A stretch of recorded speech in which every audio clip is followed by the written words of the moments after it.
America as a failed social experiment. How do we tell this story in a way that builds the kind of emotional momentum that colorblind ideology built? So many young brothers and sisters of the younger generation find themselves so far removed from the best of their past. What are we going to make out of the nothing we've been given? How do you envision possibility? Hey everyone, thanks for joining us on The Tightrope, where we engage in a love and justice-infused dialogue and walk the line on tough issues. I'm Tricia Rose, and I'm here with my dear friend and colleague and co-host, Dr. Cornel West. And we've got a quick programming update for you. We're excited to announce that The Tightrope has partnered with the Real News Network for a limited time. Over the next few months, the Real News Network will be airing each episode of The Tightrope on their quite popular YouTube channel. We'll still be posting clips on our usual channel at the youtube.com/the tightrope pod. But during this limited collaboration and partnership, you can view the full episodes at youtube.com/the real news. Now, today on The Tightrope, we have invited Maximilian Alvarez, the new editor-in-chief of The Real News, to join us in a brief discussion about our new partnership and why it's important for independent news. I'm just going to say this part very slowly. Independent news programs to support one another in this era of post-truth and seemingly alternative facts, otherwise known as lies. Anyway, Max, welcome to The Tightrope. How are you doing? Hey, y'all. Thank you so much for having me. It's an honor to be here with both of you, and I could not be more excited about this collaboration. We love everything about The Tightrope and everything that y'all are doing here. So thanks for having me. Well, it's our pleasure. How are you doing, Cornel? Welcome to The Tightrope for you, too. It's always a blessing to be on that tightrope. I might be doing a little moonwalk on that tightrope, but I'm still in motion. I'm moving. Sister Tricia, she just orchestrating and conducting it. It's just on the moving, Brother Maximilian. Man, what a blessing to get a chance to see you again. You know, we know you've got a reputation as being a magnificent scholar, literary critic, wrestling with Dostoevsky at the deepest level. And once you get down with Dostoevsky, you a deep sea diver. It's hard to come back. I'm glad you made it back with a smile, brother. So well, I want to hear. Blessed to have you. Real News, blessed to have you. And we blessed to be with Real News and you, my brother. Yes, yes, indeed. Yes, indeed. So why don't we start with this Dostoevsky turn? Because we started to talk about this before we got on the air. We said, let's hold it because we want to know and we want to share it with everybody, Real News and Tightrope folk. So tell us what your field of interest was and how you ended up being enamored of Dostoevsky and why. This would be a wonderful place to start, Max.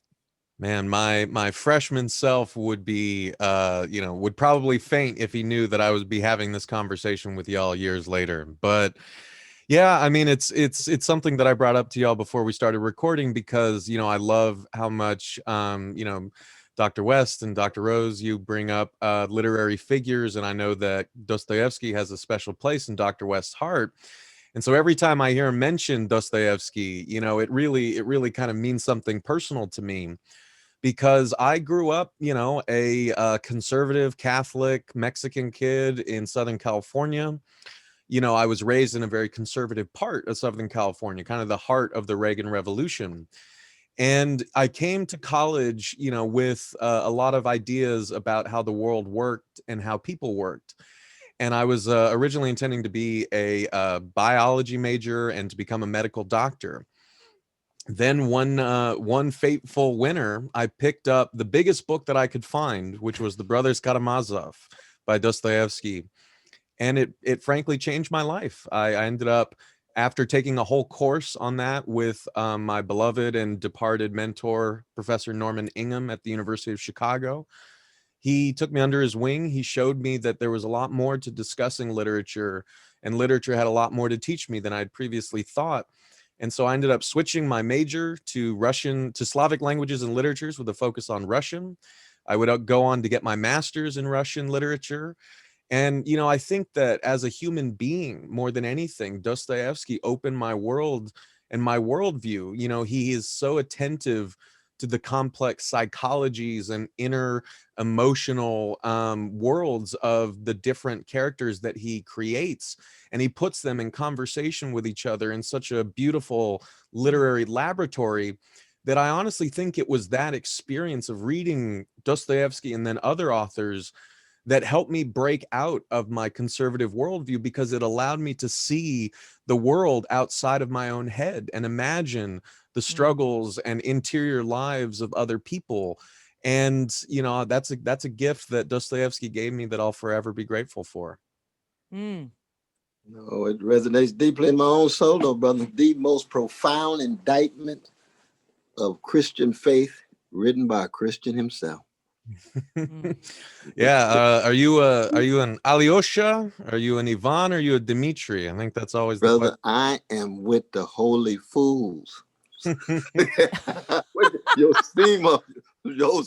Now, of course, they were sinners. They were gangsters early on, but they underwent fundamental transformation in that way.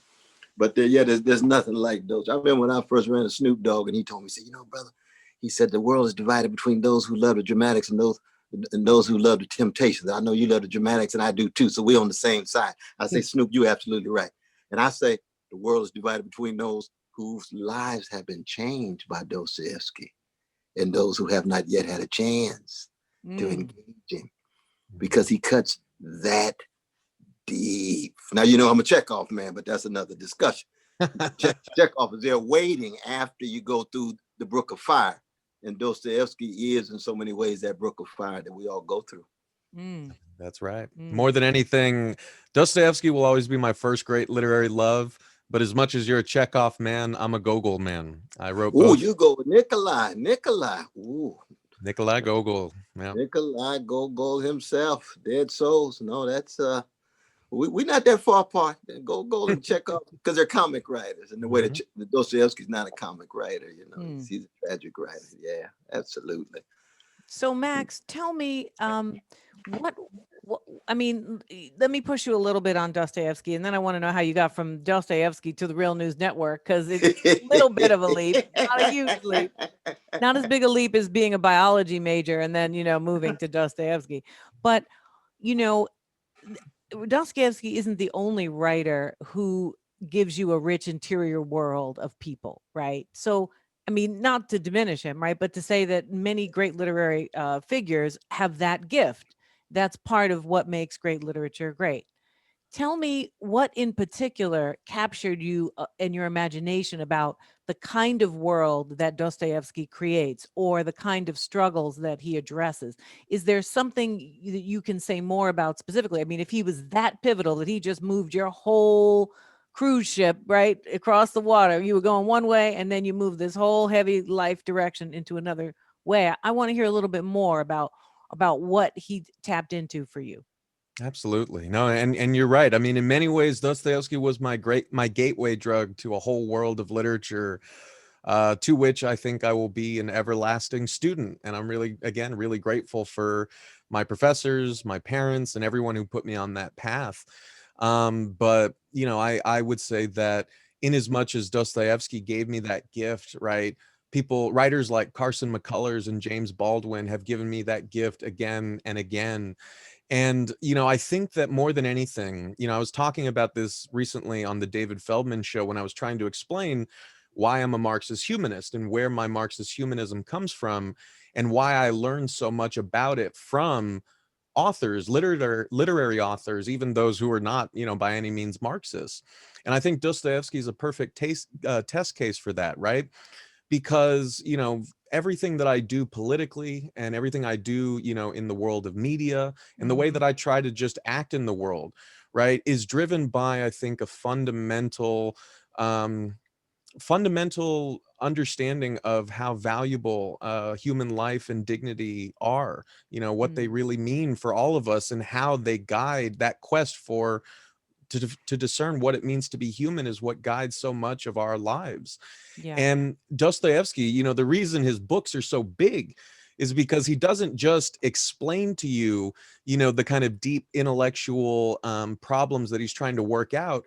he works those problems out through the kind of messy humanity of his characters. And so even I think the first 50 pages of Crime and Punishment are among the most amazing things ever written by a human being, because Dostoevsky is asking you as a reader to think about the ethical knot of committing murder against somebody, but he explains that ethical knot not by kind of intellectualizing it. He tells it to you in the kind of internal struggle that Raskolnikov is having with his own emotions, with his own psychology, with the ways that he interprets the looks that he's getting from people on the street.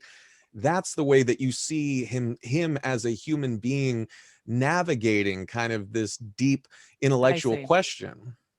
I see. So it's a true deep walk in the shoes of. I think so. You know, again, and like I said, for me as a conservative who had never really pushed myself to think that hard about what is going on in other people's heads, you know, that was a real eye opener for me. Yeah, that's helpful. Yeah. I'm looking at a brother right here. You know that. You see that there? John Berger, John Berger. Soul. Platonov. Yeah. No, I don't know. That's another grand moment subsequent to Dostoevsky in the 20th century, but he's bringing Gogol and Dostoevsky together. It is dark and grim, but he's got some smiles down in there, though. Wow. Hopefully the takeaway here for non-literary nerds is read Dostoevsky, read Platonov, read Bulgakov, read McCullers, read Baldwin, read as much as you can. Yeah, That's yeah. right. You know, it is a moment. It's a moment where, you know, the kind of emphasis on technology, the emphasis on data, the emphasis on outcomes, the emphasis on, you know, capital accumulation, you know, is really driving people away from those kinds of textured, you know, expressions of humanity. And, you know, the more we spend time not in physical community, which, you know, we were avoiding before COVID, but has only gotten more intense, the harder it is to see and to connect with each other in the ways that you're both emphasizing about literature. So, you know, the defense of the humanities, you know, which shouldn't have to be an ongoing defense, but I think part of it is really about this kind of important contribution. How do we really learn to feel like we're in community with one another, that we're connected to one another? We share some kind of fundamental common fate in the world as part of the human and animal world. You know, the question is, how do you get people to move from that, right, to this other place? I mean, do you think how you tell the news is actually an important part of this story? Because one of the things the Real News Network does is, you know, really try to talk about stories about everyday people, to connect big political ideas to everyday people and circumstances. Is that a goal that you might have, to bring your literary investments into the news?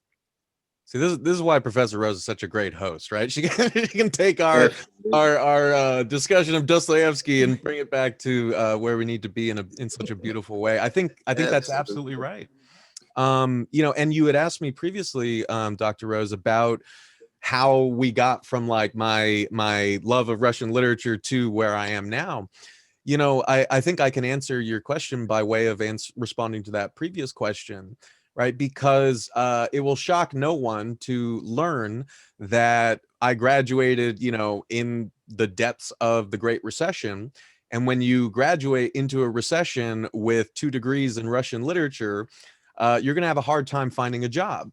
And, you know, on top of all of that, my family, who had worked their butts off their whole lives to claw their way to the middle class, lost everything in the recession, including eventually the house that I grew up in. And so in this time last decade, 10 years ago to the day, I was working 12, 13-hour days as a temp worker in warehouses and factories in Southern California. I was working a lot of, you know, terrible jobs over the years. You know, my dad was driving for Uber. My folks, we were doing everything we could to try to keep our house and try to keep ourselves together, but it just wasn't enough. And what I learned in that period, when we were all so traumatized by what we had experienced and we were receding farther into ourselves and punishing ourselves as if a global recession was all our own fault, right? We did not have the tools to understand what had happened to us, let alone to connect it to what was happening to the millions of others around the country and around the world, like you were saying, Dr. Rose, to make those human connections that would bridge our suffering to that of our fellow human beings. Then I noticed when my dad was driving Uber that when he was driving people his age, he would talk to them. And it was then that he would realize that these people were his age. They were going to their second or third job. These people were also immigrants, his age, who had lost their house. It was only then, in sharing those stories with one another in that shared space, that my dad finally started to realize that what we had gone through was what so many others had gone through. And that really highlighted to me the power of being able to share those stories and connect with one another on that human level, and that it's a necessity for building any sort of political solidarity, let alone kind of feeling our own place in the world as something that isn't so frightening, and we don't feel ourselves to be completely alone. And I think that that is kind of the mission that has driven me in my media career. You know, for years I've been interviewing workers on my podcast, Working People, and my dad was the first one I ever interviewed to get him to open up that way. And I've been continuing that tradition. And it was when I found The Real News and saw that they too were very much invested in this type of storytelling, in reporting and journalism that understood the value of human life and that understood the necessity of digging beneath the kind of half-truths that we get from corporate media to find that raw, beating human stuff beneath the surface, and to celebrate it and to report on it and to remind people that our lives and our stories matter, not just the stories that we get in mainstream media. And so it ended up being a perfect partnership, I think. Yeah. Oh, that's fascinating. That's fascinating. I mean, Tricia's point about technology and even STEM courses becoming hegemonic and predominant in so many universities these days, pushing humanities out. That I find it very interesting that one of the most profound philosophical critics of technology and techne, Martin Heidegger, who had a picture of Dostoevsky on his wall, that he had Herbert Marcuse as a student, and he had Hannah Arendt as a student. So even though he's a Nazi gangster in his politics, he's a philosophic genius and engaged in the Western philosophical tradition and the ways in which technological conceptions of science and instrumental conceptions of reason push out any wrestling with what it means to be human, how you create the community, Sister Tricia was talking about, and so forth. In your pilgrimage from conservative Catholic, brother, God bless you, to Marxist humanist, God bless you, did Marcuse and others play a role? How did you end up there, though? Because Dostoevsky can't take it. You can read the diaries and other things. He's only going to take you so far in terms of that leftism that you got, my brother. Yeah, I mean, that's it's probably I'll save the longer explanation for another time, hopefully when we could all meet in person, because I ended up getting 2 PhDs from the University of Michigan and in comparative literature and history. And, my advisor, Gareth Williams, he made me read a lot of Heidegger and a lot of Rainer Schermann and a lot of continental philosophy, even though he knew that what I was interested in was studying media and studying left political media in 20th century Mexico. And I was reading a lot of Marxist humanist authors in Mexico, like Jose Revueltas. I was looking at a lot of, political figures from the 20th century left in Mexico. And, while reading thinkers like Heidegger, it forced me to think differently about what media is and what purpose it serves, right? As we all know, right, media, if we go back to the Latin root of it, right, means kind of in the middle. Media are the connective tissue that bring together things that are separate. And so I started thinking about the ways that media worked in politics differently, not just as vehicles to convey a political message, but actually hands that were being extended outwards to bring campesinos in the countryside in Mexico, ciudadanos living in the city, people living in the United States. It was the media that they created were ways for them to connect a century ago around a shared version of truth, around a shared mission and vision of humanity, right? It wasn't just one newspaper circulating. It was a whole network of people smuggling those newspapers beyond the borders, communicating with their fellow workers who couldn't read what they were reading in these newspapers like Regeneración in Mexico a century ago. And so, again, Heidegger and others like him made me think about media not just as tools, right, but as that kind of connective tissue through which we can start to build a broader community of knowing, a community of truth, and even hopefully kind of a community in solidarity around the common cause of building a better world. That's wonderful, man. That's wonderful. That's rich stuff. That's and rich that stuff. really connects what you're doing with Real News Network to what we're doing with this podcast. I mean, Cornel and I are interested in doing this, well, mostly because for me, at least, it's great fun to talk to him every week. I'm so blessed. I'll tell you, my calendar could be as full as it wants. If I got Cornel on it, it's all right. I'll survive it. I'm the same way. I'm the same way.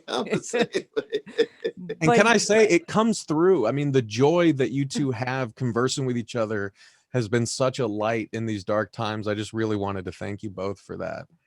Yeah, well, it was I knew it was going to be a gift to me, but I'm so grateful it's a gift to other people. We do get really lovely feedback about, because, it's very, we're not pretending. What you see is who we definitely are, even when we're not locked in our proverbial studies. That's true. That's true. There's definitely not much of, and that actually also speaks to your point about, the connective tissue that media is supposed to be, right? That we don't need to put up the facade, the structure of creating alienation. That's actually the opposite of its purpose.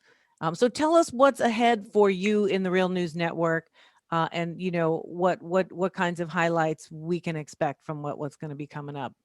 Sure. I mean, I think that more than anything, like, one of the highlights is this kind of temporary collaboration that we're doing together. It's something I'm so genuinely excited about.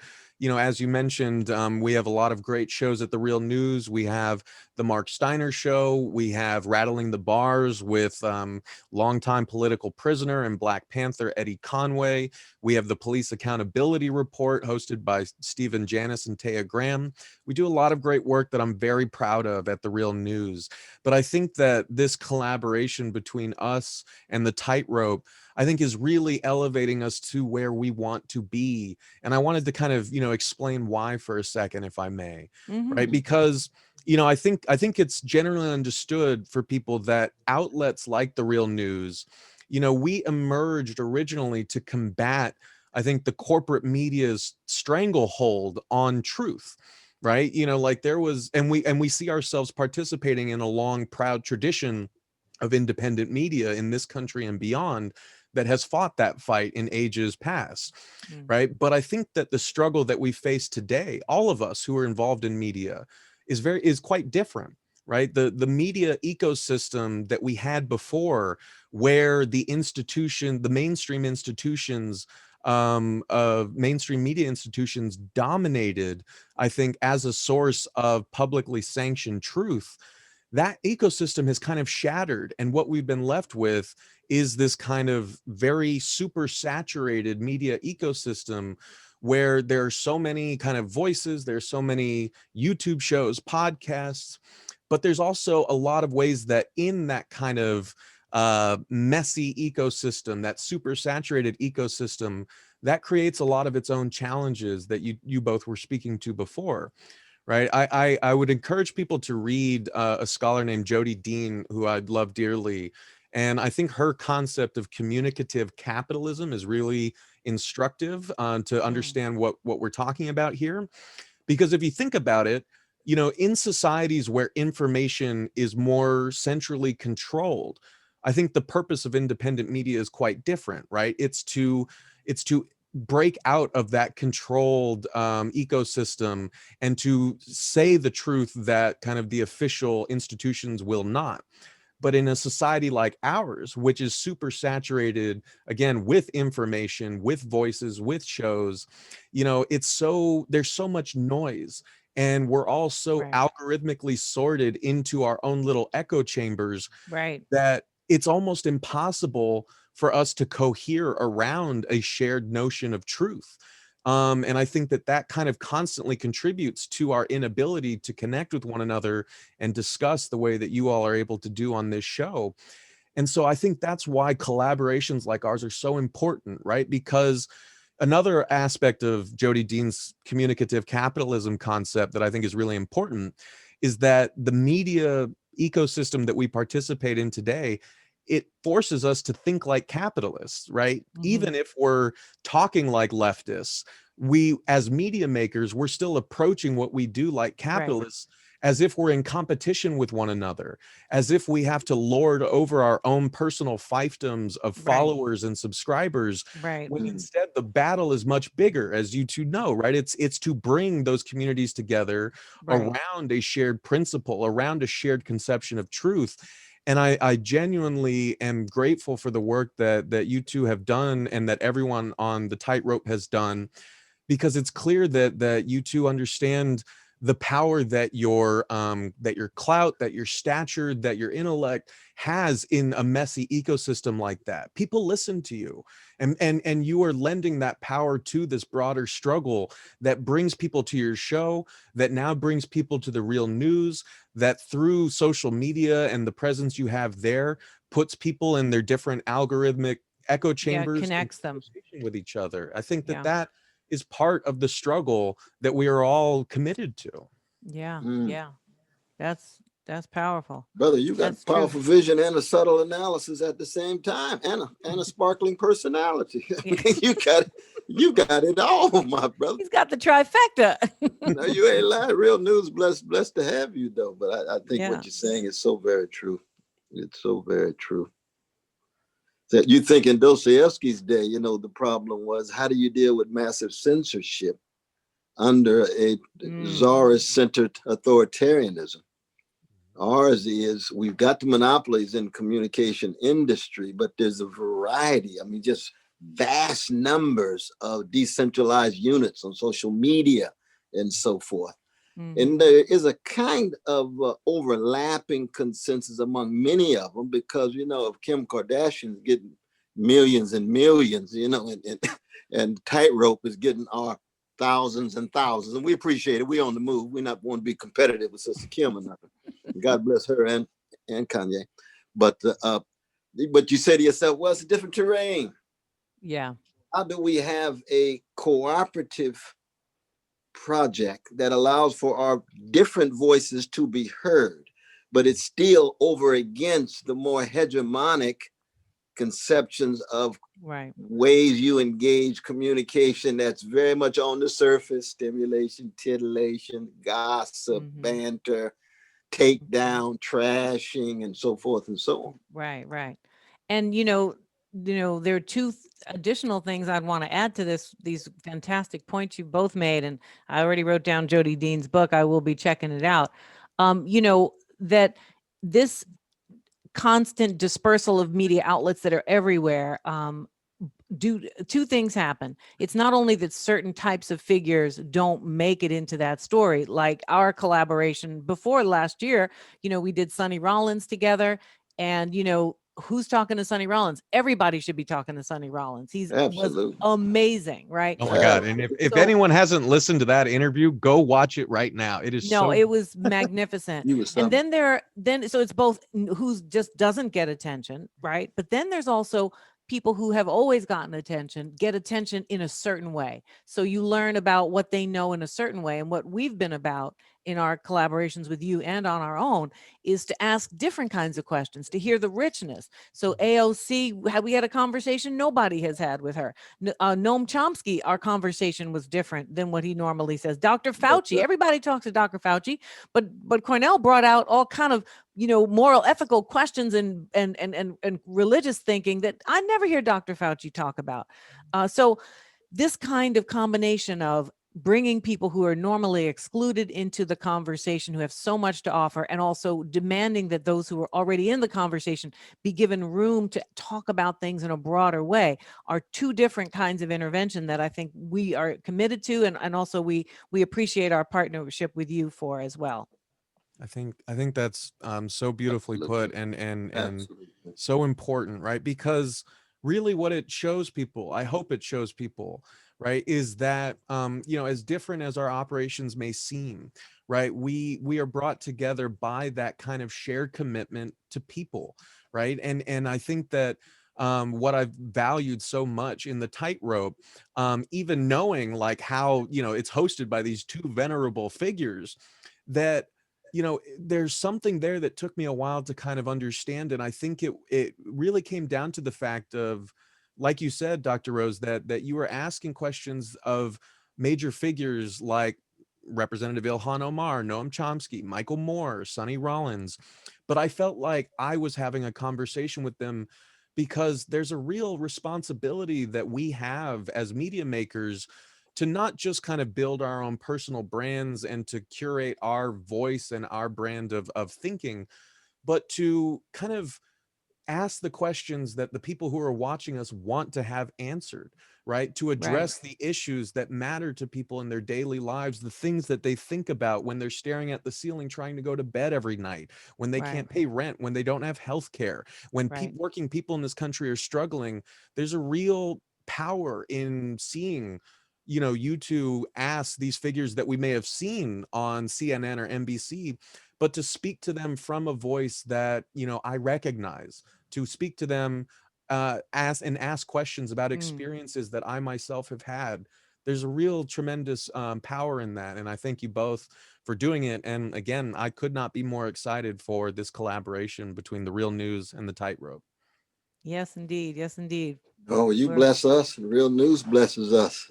Brother Yes. Max, Dr. Alvarez. I would say professor even, but I don't want to Give him another job. He doesn't need give another you another job. job, though, brother. Yeah, absolutely. But you well, you got so much to offer. So Yes, much to yeah. offer. We're really excited to work with you, and we're just thrilled. We're going to start 2021 off with some new collaborations, and we'll see you again, and we should do another one of these check-ins. It's been really good to talk with you.